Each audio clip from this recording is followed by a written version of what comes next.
อาปูมนกหมักแห้งเป้จ้างมือปองหนึ่งหึงมาเย้านั้นพ้องมือหมุนคำพลาเป็นเจ้าเฮาอยู่เศร้าตำตีเมืองหลาจักเกียวจ้องเวลุวุ่นนั้นอิงปึงเลยเจ้าเตวาตาดอันอ่ำมีเจอเอลูเปิ้นนั่นเสสั่งเตฮอลัดเนลองนกหมักแห้งหมักคือเป้จ้างในเย้า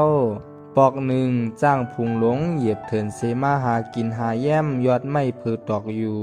ตีอันพุงจ้างถึงมานั่นซ้ำมีไว้นกหมักแห้งหมักคืออ่อนตัวหนึ่งแล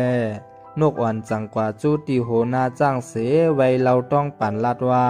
คุณจ้างไว้ตีภายหน้านั้นมีไว้ห้างเก่าคาออ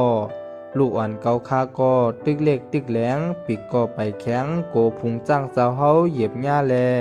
แค้นต่อด้วยถึงใจแถมปันสีกำคาโหนาจ้างอันเป็นหนอกคำพลาเป็นเจ้าเฮานั่นก็ย้อนมีใจเอหลูเนื้อสัตตวาตั้งเสียงแลหนังหือนกอ่อนเตอำมีเพนั่นโตมันกว่าจุกอาคาห่มไว้ตีเหนือห้างนกนั่นเสให้จ้าง80,000ตัวป้วนกว่าอยู่เย้านกเมอ่อนตัวนั่นก็ลาดก้ามขอบใจถึงขุนจ้างลงเต้เต้ขุนจ้างก็ขึ้นลาดว่าภายหลังในคืดไว้แทงจ้างลงตัวหนึ่งมันอ่ำถ่อมความเฮาโบจ้างตัวนั่นมาก็เมื่อกว่าไว้เราต้องปั่นมันเสแลนาในเสเข้าเถินกว่าเย้าอยู่อำปอหึงซ้ำมีจ้างลงตัวหนึ่งลัดมาตีนันแล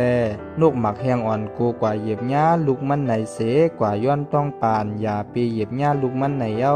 จ้างตัวในเต้เป็นหนอคำเตวาตาตื้นมีใจเมือกแลอ่ำมีใจเอลูเปินมันทางเลขทางตื้นนกหมักแห้งตัวเรียกอ่อนอ่ำจ้างเฮ็ดสังไลตีมันไหนแลจังตั้งเจอเอาดินมันกว่าเหยียบโนดเสนกอ่อนนั่นตายแปดตั้งหมดเส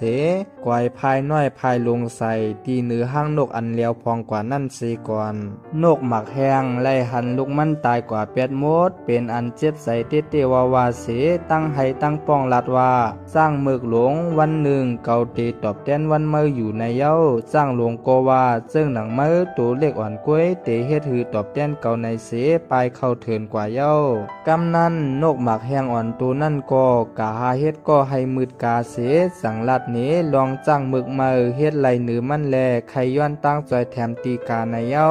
กาก็พร้อมจอมตาตีจอยแถมอยู่ถึงมาวันหนึ่งนกหมักแห้งจังใจให้กาซักปันหมักตาจ้างให้ป่องตั้ง2ลูกในแล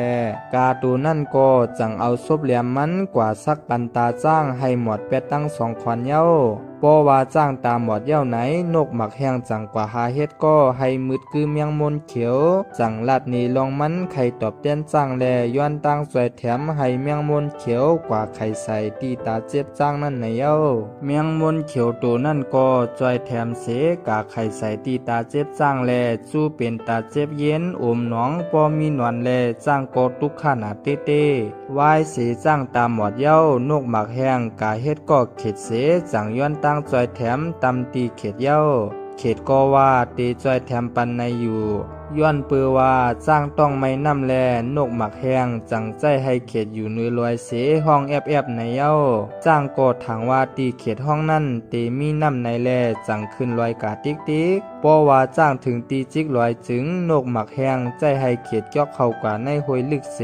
ห้องแอบเย้าจ้างก็ไล่ยินเสียงเขตแลเผือมันยันลงกว่าจ้างโตห้วยเสตายเป็ดตีนันเย้าวายเสจ้างตัวนั่นตายเย้านกหมักแห้งอ่อนมีโอ้ยก็ลีเสอ่องเป้ไลจ้างแห้งใหญ่ลงเย้าแล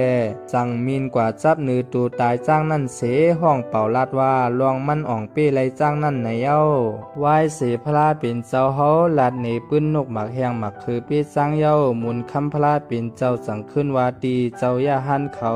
อย่าหันเขาตั้งหลายเอ้ยลองพลิกแผดเฮ็ดเขียนอันว่านั้นตำตีหนึ่งก็อย่าปีให้มีจ้างลงตัวแห้งใหญ่ตันไรก็ร้ายยังไรลูดซุ่มกอบสัตว์อ่อน4ตัวพร้อมห่มกันนั่นเย้า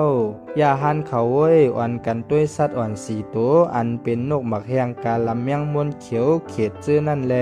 เขา4ตัวนั้นเอาตายไล่จ้างลงเย้าด้วยหันพรซ่าอันพิษแผกเฮ็ดให้มีเขียนนั่นแลก็อันเฮาอ่ำฮักนั่นอย่าปีกว่าพิษแผกเฮ็ดเป็นเขียนตีกัน